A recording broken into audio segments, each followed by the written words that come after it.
Harold at the North Pole. A Christmas Journey with the Purple Crayon by Crockett Johnson. Harold at the North Pole by Crockett Johnson. Scholastic Incorporated. It was Christmas Eve, and Harold had to have a Christmas tree before Santa Claus arrived.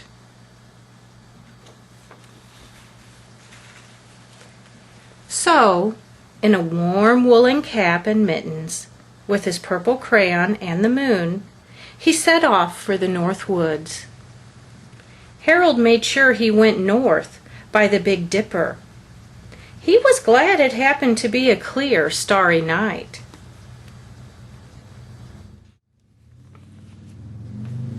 Suddenly, he remembered Santa Claus came by sleigh. There would have to be snow. And there was snow. There was a blizzard. Harold shivered. It's a fine night to be out, he thought, for a snowman. The snowstorm was worse than he imagined. Even a snowman didn't look cheerful in it.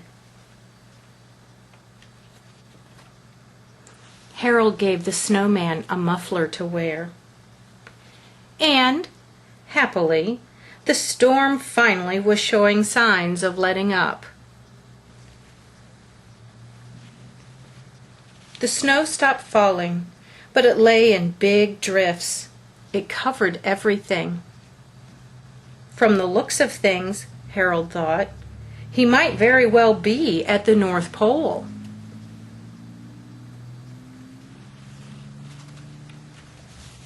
But this couldn't really be the North Pole, he told himself, because he knew that Santa Claus's workshop is at the North Pole. And here, all Harold could see was snow. Still, it did look remarkably like the North Pole, Harold reflected, as he climbed up on a snowdrift as big as a house. It was a house. He really was at the North Pole, on the roof of Santa's workshop. With smooth snow over the eaves, Harold was sure Santa Claus was inside. He was snowed in, and it was the night before Christmas. Why, Harold asked excitedly, couldn't Santa come out up the chimney? Then he realized that was a silly question. Of course Santa Claus could come up a chimney. The difficulty was Santa's sleigh, full of toys, couldn't come out that way.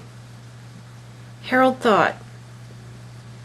Then he acted fast. He told Santa to come out without the sleigh and not to worry, to leave things to him. Santa Claus appeared to be rather doubtful. But Harold confidently went to work, lining up the reindeer. Soon Prancer and Dancer were pawing at the snow, eager to be off around the world. Harold wasn't quite certain of the names of the other reindeer, but he made sure there were 8 of them.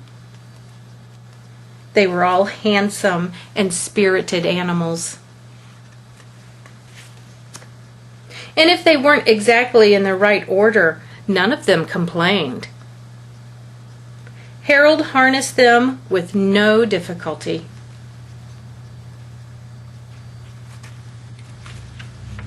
And he hitched them to a splendid sleigh.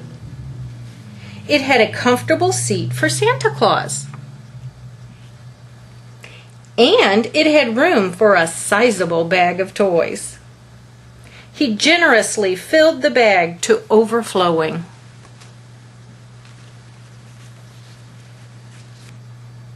For a moment, Harold thought of looking to see which were his presents. But there wasn't time. He told Santa Claus to get in the sleigh and deliver the toys. And, without more ado, he waved goodbye. He would have liked to ride with Santa, but he still had to find a Christmas tree.